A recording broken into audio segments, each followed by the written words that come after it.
রাস্তার যাত্রীর চাপ কম, কিন্তু ওই গাড়ির সংখ্যা কম। আসলে লোকাল যে গাড়িগুলো এগুলো সচরাচর যে ভাড়া থাকে তার থেকে এখন ভাড়া অনেক দ্বিগুণ। বাসে প্রচুর ভিড়, টিকিট পাওয়াই কষ্ট।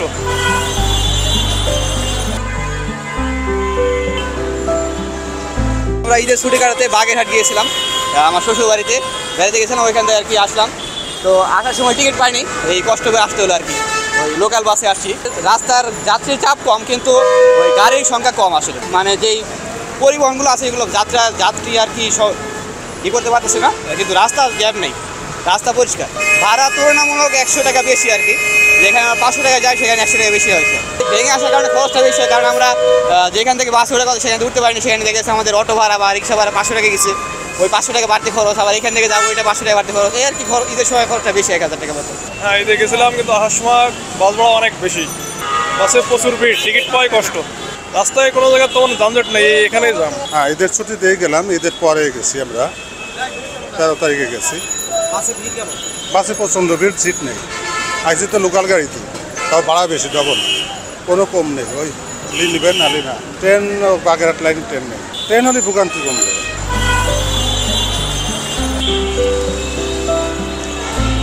আমি ফরিদপুর গেছিলাম, ঈদে বাড়িতে ছুটি কাটায় আসলাম আর কি।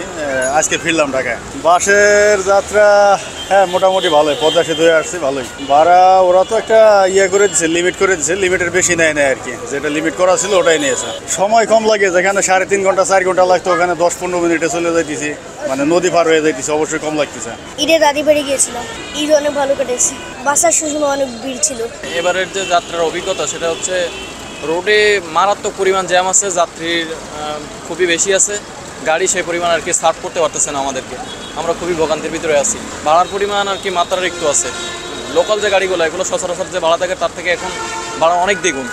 খুলনা থেকে আমরা সচরাচর এখানে স্টুডেন্ট 400 টাকা 350 টাকা আসি, সেখানে আজকে 800 টাকা খুলনা থেকে আমরা আসছি। এগুলো আসলে ব্যক্তিগতভাবে তো কেউ যদি কোনো ইমপ্রুভমেন্ট ফেলতে চায় পারবে না। সুতরাং এখানে যারা গাড়ির মালিক সমিতি আছে, কর্তৃপক্ষ আছে, তাদেরকে একটা সদয় দৃষ্টি দেওয়া উচিত। এখন যাত্রী কম ভাইয়া, এখন সব আসার যাত্রী, বুঝছেন? এখন যাওয়ার যাত্রী তেমন একটা নেই। বাস আসার প্রচুর চাপ, এটা 100 তো থাকবে। এরপরে আবার নিয়মিত হয়ে যাবে, আসবে যাবে হালকা হালকা।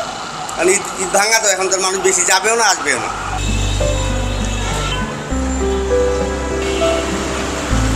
ঈদের ছুটিতে বরিশাল গেছিলাম, গ্রামের বাড়িতে মা বাবা আত্মীয় স্বজন পরিবার নিয়ে, মানে ঈদের ছুটি উপভোগ করতে। বাসের ভিড় মোটামুটি ভালোই ছিল, মনে করেন খারাপ না, ভালোই ছিল। একটু দেখতে আছেন, বরিশাল থেকে আসলাম, ঈদটা কাটাইয়া অনেক ইনজয় লাগলো। আবার আসলাম, আইসা সব দিকে জার্নি টুর্নি অনেকটা চাপ ছিল না, ভাড়া বেশি নিয়ে না আমাদের। বাসে তেমন ভিড় নাই, মোটামুটি আর কি।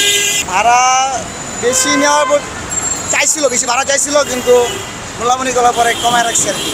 আসার সময় বাস ভাড়া কমায় রাখছে, যাওয়ার সময় বাস ভাড়া রাখছে, বেশি রাখছিল। এবারে অনেক চাপ জানার মতো কম ছিল আর কি।